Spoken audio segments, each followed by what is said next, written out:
Саламатсыздар ма? 11-ші сабағымыздың тақырыбы сын есімнің сөз жасамы. Дәрісіміздің жоспары: бірінші, сын есімнің синтетикалық тәсіл арқылы жасалуы; екінші, сын есімнің сөз жасамдық жұрнақтары; үшінші, сын есімнің аналитикалық тәсіл арқылы жасалуы; төртінші, күрделі сын есімнің жасалу жолдары. Сын есімнің сөз жасамы дегеніміз не? Сын есімнің сөз жасамы тілдегі сын есім сөздерінің қалай жасалатынын, қандай тәсілдер арқылы туындайтынын зерттейтін сала. Сын есім заттың түрлі қасиеттерін, сапалық қатыстық белгілерін білдіретін сөз табы ретінде туынды сөз жасауға өте бейім. Сын есім зат есім мен етістік сөз жасамынан кейінгі орында тұр. Ол негізінен есім сөздерден, яғни зат есім, сын есім, сан есім, етістіктерден, күрделі сөздерден жасалады. Сын есімдер қалай жасалады? Біріншіден, олар негізгі түбірлерден жасалады. Мысалы, ақ, көк, тік, таза түбір күйінде тұрып, сындық мағына беріп тұр. Екінші, туынды түбірлерден. Мысалы, ақылды, бойшаң, өткірлеу. Мұндағы ақылды сын есімі ақыл зат есімге жұрнақ жалғану арқылы туынды сын есім болып тұр. Сондай-ақ үшінші түрі күрделі негіздерден, яғни қабырға қайсарлық, ай десе аузы бар, яғни сөздердің тіркесуі арқылы жасалынып тұр. Сын есімнің сөз жасамындағы тәсілдер синтетикалық тәсіл бұл жұрнақ жалғану арқылы. Мысалы, жаңағы туынды сын есімдеріміз олар көрікті, мінсіз, таудай, яғни жұрнақ арқылы туындаған сын есімдер. Екіншісі аналитикалық тәсіл. Бұл екі не одан да көп сөздер арқылы.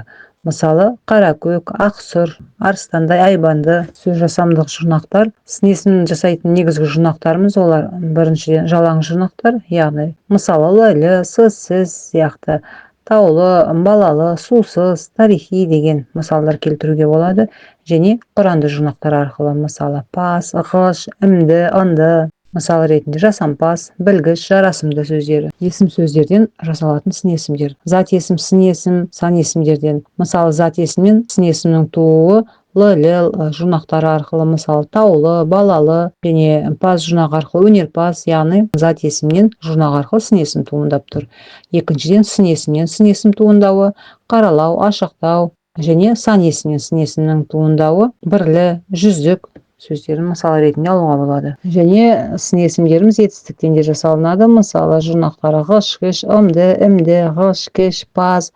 Мысалы, білгіш, біл етістікке ғыш жұрнақ жалғану арқылы қандай? Білгіш, сөйлегіш сын есімде туындап тұр. Жағымды, сүйкімді, ымды, імді жұрнақ арқылы сын есім туындап тұр. Және ғыш, кеш арқылы жазғыш, айтқыш жұрнақ арқылы жасампаз деген сияқты сөздер туындайды. Күрделі сын есімдеріміз үш түрге бөлінеді, яғни біріккен сөздер, қосарлы сөздер, тіркескен сөздер. Мысалы, екі түбірдің бірігуі арқылы жасалған сын есімдерге қарапайым, кішіпейіл, сол сияқты қосарлы сөздеріміз үлкенді, кішілі, қызылды, жасылы, және де тіркескен ашық, сары, арыстандай, айбанды. Бұлар тіркескен күрделі сын есімдерге жатады. Күрделі сыңардың құрылымы екі құрамды күрделі сын есімдер, мысалы, қаракөк, ашық қызыл, және сондай-ақ үш құрамды ақсұр жүзді, шымқай қара көзді.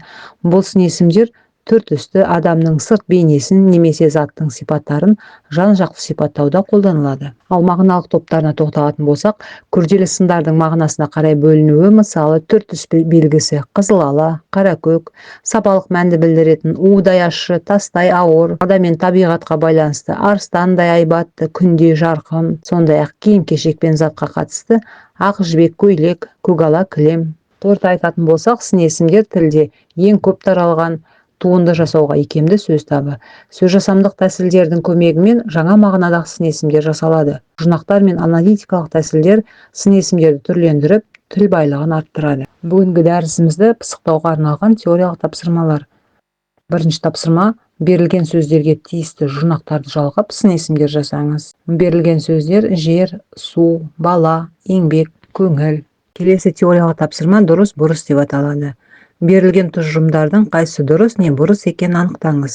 Бірінші, сын есім тек қана зат есімнен жасалады. Екінші, сіз жұрнақтары сын есім тудырушы жұрнақтар. Үшінші, күрделі сын есімдер тек қосарлану арқылы жасалады. Төртінші, жасампаз сөзі паз жұрнағы арқылы жасалған. Келесі практикалық тапсырма сөз тудыру тапсырмасы, яғни берілген түбір сөздерден кемінде екі түрлі сын есім жасаңыз. Берілген түбір сөздер: тас, еңбек, от, бала, жел. Келесі шығармашылық тапсырмамыз: адам мінезін сипаттайтын 5 туынды сын есім тауып, олардың негізгі түбірі мен жұрнағын көрсетеміз.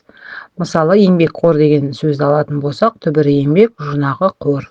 Сабағымыз аяқталды, сау болыңыздар.